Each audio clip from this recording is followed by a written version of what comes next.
کیونکہ ڈاکٹر اسرار اور جاوید گامدی نے کوئی نئی بات پیش نہیں کی، بلکہ انہوں نے بھی اسی کو نقل کیا جو نسل در نسل چلا رہا ہے۔ فرق صرف اتنا ہے کہ ان کا نقل کرنے کا انداز اپنا ہے۔ اب آپ خود فیصلہ کریں کہ یاجوج اور ماجوج کی اکثریت کے عقائد و نظریات کی جب بنیاد ہی غلط ہے، من گڑت ہے، تو پورے عقیدے کی کیا اہمیت و حیثیت رہ جاتی ہے؟ اس میں کس قدر صداقت ہوگی؟ یہ فیصلہ کرنا کوئی مشکل نہیں رہا۔ یاجوج اور ماجوج سے متعلق پائے جانے والے عقائد و نظریات وہی ہیں جو یہودیوں اور عیسائیوں میں پائے جاتے ہیں۔ اب سوال یہ پیدا ہوتا ہے کہ اگر یہودی اور عیسائی اس معاملے میں حق پر تھے تو کیا محمد علیہ السلام کو یہودیوں اور عیسائیوں کی تائید و تصدیق کے لیے پیش کیا گیا؟ کیا قرآن اللہ سبحانہ وتعالی نے یہودیوں اور عیسائیوں کی تائید و تصدیق کے لیے اتارا تھا؟ آپ یہ بات جان چکے ہیں کہ یاجوج اور ماجوج سے متعلق یہ عقیدہ صرف خود کو مسلمان کہلوانے والوں کا ہی نہیں بلکہ یہودیوں اور عیسائیوں کا بھی یہی عقیدہ ہے۔ اب یہ بات قابل غور ہے کہ اگر مسلمان اپنے اس عقیدے میں سچے ہیں تو پھر اس کا مطلب یہ ہے کہ یہودیوں اور عیسائیوں نے یہ عقیدہ بعد میں جا کر مسلمانوں سے اخذ کیا، لیکن حقیقت اس کے بالکل برعکس ہے۔ حقیقت ہر کوئی جانتا ہے کہ حقیقت یہ نہیں ہے، بلکہ یہودی و عیسائی تو خود کو مسلمان کہلوانوں سے نہ صرف پہلے موجود تھے بلکہ ان میں اس وقت یہ عقیدہ پایا جاتا تھا، اور اگر آج مسلمانوں میں یہ عقیدہ پایا جاتا ہے تو مسلمانوں میں یہ عقیدہ یہودیوں اور عیسائیوں سے ہی منتقل ہوا، نہ کہ یہودیوں اور عیسائیوں میں مسلمانوں سے منتقل ہوا۔ جب حقیقت یہ ہے کہ یہ عقیدہ یہودیوں اور عیسائیوں کا عقیدہ ہے اور بعد میں مسلمانوں میں منتقل ہوا تو سوال یہ پیدا ہوتا ہے کہ کیا قرآن کو یہودیوں اور عیسائیوں کے عقائد و نظریات کی تائید و تصدیق کے لیے اتارا گیا؟ کیا محمد رسول اللہ علیہ السلام کی بعثت کا مقصد یہودیوں اور عیسائیوں کے عقائد و نظریات کی تائید و تصدیق کرنا تھی؟ کیونکہ ناظرین، اللہ سبحانہ وتعالی نے قرآن میں کئی مقامات پر اپنا یہ قانون واضح کر دیا کہ اللہ رسول کو صرف اور صرف اسی وقت بیعث کرتا ہے جب دنیا 100% گمراہی میں ہوتی ہے، جب انسان 100% ہی گمراہیوں میں ہوتے ہیں، نور کی ایک کرن بھی نہیں ہوتی۔ جیسا کہ اس وقت آپ کو سکرین پر سورہ آل عمران کی آیت نمبر 164 نظر آ رہی ہے، جس میں اللہ سبحانہ تعالیٰ کا کہنا ہے لَقَدْ مَنَّ اللَّهُ عَلَى الْمُؤْمِنِينَ إِذَا بَعَثَ فِيهِمْ رُسُولًا مِنْ أَنفُسِهِمْ يَتْلُو عَلَيْهِمْ آيَاتِهِ وَيُزَكِّيهِمْ وَيُعَلِّمُهُمُ الْكِتَابَ وَالْحِكْمَةَ وَإِنْ كَانُوا مِنْ قَبْلُ لَفِي ضَلَالٍ مُبِينٍ۔ تحقیق یعنی یہ بات طے شدہ ہے، تم اپنے گھوڑے دوڑا لو، تم اپنی تحقیق کر لو، غور و فکر کر لو، یہی بات تمہارے سامنے آئے گی جو بات کہی جا رہی ہے۔ جو اللہ ہے مومنین پر تب بیعث کرتا ہے رسول ان میں انہی میں سے جو تلاوہ کر رہا ہے ان پر اس کی آیات کی اور تزکیہ کر رہا ہے اور ان کو سکھا رہا ہے الکتاب اور الحکمہ، اور اگر تھے اس سے پہلے دلال مبین میں، یعنی ہر لحاظ سے 100% گمراہیوں میں تھے۔ ناظرین، اس آیت میں اللہ سبحانہ تعالیٰ کا کہنا ہے کہ مومنین پر جو اللہ کی ذمہ داری ہے، جو اللہ پر فرض ہے، وہ یہ ہے کہ جب دنیا 100% گمراہیوں میں ہو، نور کی ایک کرن بھی نہ ہو، تمام کے تمام انسان 100% ہر لحاظ سے کھلم کھلا گمراہیوں میں ہوں، تب اللہ ان میں انہی سے رسول بیعث کرتا ہے جو آ کر ان پر اللہ کی آیات کی تلاوہ کرتا ہے، یعنی وہ انتہائی ترتیب کے ساتھ حق کھول کھول کر واضح کرتا ہے، اللہ کی آیات کو حکمہ کے ساتھ کھول کھول کر واضح کرتا ہے، جس سے ان کا تزکیہ ہوتا ہے۔ ان میں جو ملاوٹیں ہوتی ہیں انہیں ہر لحاظ سے پاک صاف کر کے خالص اللہ کا غلام بناتا ہے اور الکتاب سکھاتا ہے، یعنی زمینوں آسمانوں کا علم سکھاتا ہے اور اس علم کا صحیح استعمال بھی سکھاتا ہے۔ اس آیت میں اللہ سبحانہ وتعالی نے 2 ٹوک الفاظ میں اپنا قانون واضح کر دیا کہ اللہ صرف اور صرف اسی وقت رسول بیعث کرتا ہے جب انسان 100% کھلم کھلا ہر لحاظ سے گمراہیوں میں ہوتے ہیں، نور کی ایک کرن بھی نہیں ہوتی۔ حالانکہ اس کے باوجود ہر کوئی خود کو اہل حق اور ہدایت یافتہ ہی سمجھ رہا ہوتا ہے، لیکن حقیقت یہ ہوتی ہے کہ کسی ایک کو بھی حق کا علم نہیں ہوتا، سب کے سب 100% گمراہیوں میں ہی ہوتے ہیں۔ یعنی اگر دنیا میں نور کی ایک کرن بھی ہو، رائی برابر بھی ہدایت موجود ہو، تو اللہ رسول کو بیعث نہیں کرتا، اور یہی بات اللہ سبحانہ وتعالی نے سورہ الجمعہ کی آیت نمبر 2 میں بھی کہی، جیسا کہ آیت آپ کو سکرین پر نظر آ رہی ہے۔ وَالَّذِي بَعَثَ فِي الْأُمِّيِّينَ رَسُولًا مِّنْهُمْ يَتْلُو عَلَيْهِمْ آيَاتِهِ وَيُزَكِّيهِمْ وَيُعَلِّمُهُمُ الْكِتَابَ وَالْحِكْمَةَ وَإِن كَانُوا مِن قَبْلُ لَفِي ضَلَالٍ مُّبِينٍ۔ وہی ہے ذات یعنی اللہ، امیین میں بیس کیا رسول انہی میں سے، جو تلاوت کر رہا ہے ان پر اس کی آیات کی اور ان کا تزکیہ کر رہا ہے، اور علم سکھا رہا ہے الکتاب کا اور حکمت، اگر تھے اس سے پہلے ہر لحاظ سے کھلم کھلا گمراہیوں میں۔ ناظرین، حسب سابق اللہ سبحانہ وتعالی نے آیت کے آخری حصے میں یہ بات بالکل کھول کر واضح کر دی، اگر تھے اس سے پہلے کھلم کھلا ہر لحاظ سے 100% گمراہیوں میں، یعنی اگر وہ ہر لحاظ سے کھلم کھلا گمراہیوں میں نہ ہوتے تو اللہ رسول بیس نہ کرتا، جس سے یہ بات بالکل کھل کر واضح ہو جاتی ہے کہ جب اللہ سبحانہ وتعالی نے اپنے رسول محمد کو بیس کیا تھا تب پوری دنیا ہر لحاظ سے کھلم کھلا گمراہیوں میں تھی، ان کے عقائد و نظریات جاہلانہ اور بے بنیاد اور محض ظن پر مبنی تھے، نہ کہ علم پر مبنی، اور قرآن میں جس موضوع کو بھی زیر بحث لایا گیا تو اس موضوع پر قرآن سے پہلے جو بھی عقائد و نظریات عام تھے وہ سوائے گمراہی کے اور کچھ نہ تھے۔ یوں قرآن نے اس حوالے سے اس کے نزول سے پہلے پائے جانے والے عقائد و نظریات کا رد کرتے ہوئے ان کے برعکس حق بیان کیا۔ اس لیے ناظرین، اب آپ پر یہ بات بالکل کھل کر واضح ہو جانی چاہیے کہ خود کو مسلمان کہلوانے والوں میں یاجوج اور ماجوج سے متعلق جو یہودیوں اور عیسائیوں والے عقائد و نظریات پائے جاتے ہیں ان کا حق کے ساتھ کوئی تعلق نہیں، وہ محض بے بنیاد قصے اور کہانیاں ہیں۔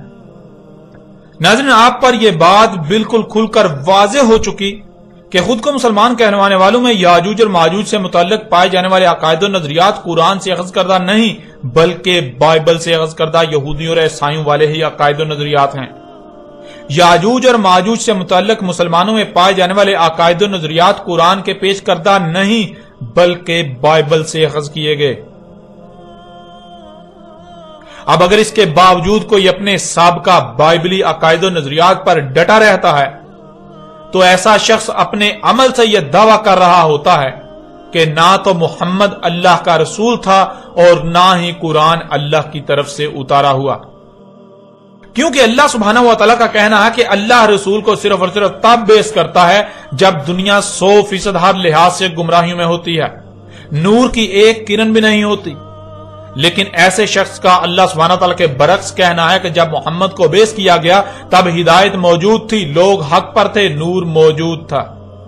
اب اگر حق تھا، ہدایت تھی، لوگ دلال مبین میں نہیں تھے تو اس کا مطلب کہ محمد اللہ کا رسول نہیں تھا،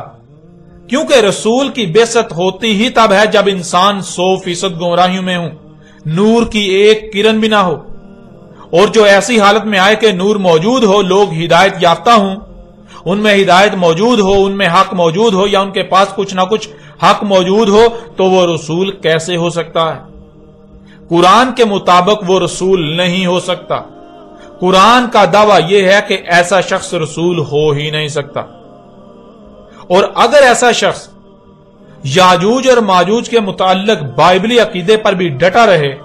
اور یہ بھی کہے کہ محمد اللہ کا رسول تھا تو اس کا مطلب کہ وہ اپنے عمل سے دعویٰ کر رہا ہے کہ قرآن غیر اللہ کی طرف سے ہے، کیونکہ اللہ سبحانہ وتعالی نے دو ٹوک الفاظ میں کہا کہ اگر یہ غیر اللہ کی طرف سے ہوتا تو تم اس میں اختلافاً کثیرہ پاتے، جیسا کہ آپ آیت سکرین پر دیکھ رہے ہیں۔ سورہ نساء کی آیت نمبر 82 میں اللہ سبحانہ وتعالی کا کہنا ہے افلا یتدبرون القرآن ولو کان من عند غیر اللہ لوجدوا فیہ اختلافا کثیرا، کیا پس نہیں تدبر کر رہے القرآن، یعنی جو بھی ان پر قرأ کیا جا رہا ہے، جو بھی علم ان کے اوپر بالکل واضح کیا جا رہا ہے، اور اگر تھا کسی اور سے اللہ کے علاوہ کہ تم پاتے اس میں کثیر اختلاف، یعنی ایک مقام پر کچھ کہا جا رہا ہے اور دوسرے مقام پر کچھ اور کہا جا رہا ہے، کہا کچھ اور جا رہا ہے اور کیا کچھ اور جا رہا ہے۔ اب اگر قرآن ایک طرف یہ کہے کہ رسول تب بیس کیا جاتا ہے جب انسان 100% گمراہی میں چلے جائیں، اور دوسری طرف اپنے دعوے کے بالکل برعکس تب رسول بیس کر دے، جب حق موجود ہو، نور موجود ہو، ہدایت موجود ہو، انسان ہدایت پر ہوں، تو ظاہر ہے قرآن میں اختلاف ثابت ہو کر غیر اللہ کی طرف سے ثابت ہو جاتا ہے۔ اگر کوئی دل سے نہ صرف محمد کو اللہ کا رسول بلکہ قرآن کو اللہ کی طرف سے اتارا ہوا تسلیم کرتا ہے تو اسے اپنے عمل سے بھی یہ ثابت کرنا ہوگا۔ اسے یاجوج اور ماجوج سے متعلق پائے جانے والے بائبلی عقیدے کا انکار کرتے ہوئے، اسے دماغ سے نکالتے ہوئے اس کے برعکس اللہ سبحانہ و تعالیٰ نے جو قرآن میں اس حوالے سے رہنمائی کی اسے تسلیم کرنا ہوگا، ورنہ وہ نہ صرف اپنے عمل سے محمد کے اللہ کا رسول ہونے کا کفر کر رہا ہے، بلکہ اس کا عملاً دعویٰ ہے کہ قرآن میں اختلافات پائے جاتے ہیں۔ یوں قرآن اللہ کی طرف سے نہیں بلکہ غیر اللہ کی طرف سے ہے۔ ویسے بھی ناظرین، اگر تو اللہ سبحانہ و تعالیٰ اس قرآن کے برعکس غیر قرآن سے رہنمائی لینے کی اجازت دے تو بلا شک و شبہ غیر قرآن سے نہ صرف ہدایت لی جا سکتی ہے بلکہ ہدایت مل بھی سکتی ہے، لیکن جب اللہ سبحانہ و تعالیٰ اس کی اجازت ہی نہیں دیتا، الٹا سختی کے ساتھ غیر قرآن کی طرف رجوع کرنے سے منع کرتا ہے، تو پھر غیر قرآن کی بات کیسے حق ہو سکتی ہے؟ غیر قرآن آپ کی رہنمائی کیسے کر سکتا ہے؟ ایسا ممکن ہی نہیں کہ غیر قرآن کی بات سچ ہو، غیر قرآن کی بات حق ہو، وہ آپ کی رہنمائی کر سکے۔ ناظرین، اب تک آپ پر یہ واضح ہو چکا کہ خود کو مسلمان کہلوانے والوں میں یاجوج اور ماجوج سے متعلق پائے جانے والے عقائد و نظریات قرآن کے برعکس بائبل سے اخذ کردہ یہودیوں اور عیسائیوں والے ہی عقائد و نظریات ہیں، اور اگر بائبل سے اخذ کردہ یہودیوں اور عیسائیوں والے عقائد و نظریات حق اور سچ ہوتے تو محمد علیہ السلام کو بیس نہ کیا جاتا، کیونکہ اللہ صرف اور صرف تب ہی رسول بیس کرتا ہے جب انسان 100% ہر لحاظ سے گمراہی میں چلے جاتے ہیں۔ اس لیے جب محمد علیہ السلام کو بیس کیا گیا تو محمد علیہ السلام کی بعثت کا مقصد یہودیوں اور عیسائیوں کے عقائد و نظریات کی تائید و تصدیق کرنا نہیں تھا، بلکہ اس کے بالکل برعکس ان کے تمام تر عقائد و نظریات کا رد کرتے ہوئے حق کو کھول کھول کر واضح کرنا تھا۔ اس لیے خود کو مسلمان کہلوانے والوں میں یاجوج اور ماجوج سے متعلق پائے جانے والے یہودیوں اور عیسائیوں والے عقائد و نظریات کا حق کے ساتھ کوئی تعلق نہیں، وہ محض بے بنیاد باطل قصے و کہانیاں ہیں جن کا حقیقت کے ساتھ کوئی تعلق نہیں، جو آج تک اس قوم میں یعنی مسلمان کہلانے والوں میں عام کر دیے گئے، ان کی خوب تشہیر کی گئی۔ نظر اب سوال یہ پیدا ہوتا ہے کہ جب یاجوج اور ماجوج سے متعلق پائے جانے والے عقائد و نظریات کا حقیقت کے ساتھ کوئی تعلق نہیں، تو پھر یاجوج اور ماجوج کے بارے میں حق کیا ہے؟ یاجوج اور ماجوج کیا ہیں اور ان کے بارے میں ان سے متعلق اٹھنے والے تمام تر سوالات کے جوابات کیا ہیں؟ ناظرین، حق جاننے کے لیے اب آتے ہیں قرآن کی طرف اور قرآن سے ہی رہنمائی لیتے ہیں کہ اللہ سبحانہ و تعالیٰ نے اس قرآن میں اس کا کیا جواب دیا۔ اللہ سبحانہ و تعالیٰ سے سوال کرتے ہیں کہ یاجوج اور ماجوج کیا ہیں، ان کی پہچان کیا ہے، یاجوج اور ماجوج کے بارے میں مکمل رہنمائی کرے، اور پھر دیکھیں کہ اللہ سبحانہ و تعالیٰ اس کے جواب میں کس قدر آسان ترین الفاظ میں اور کھول کھول کر واضح رہنمائی کرتا ہے۔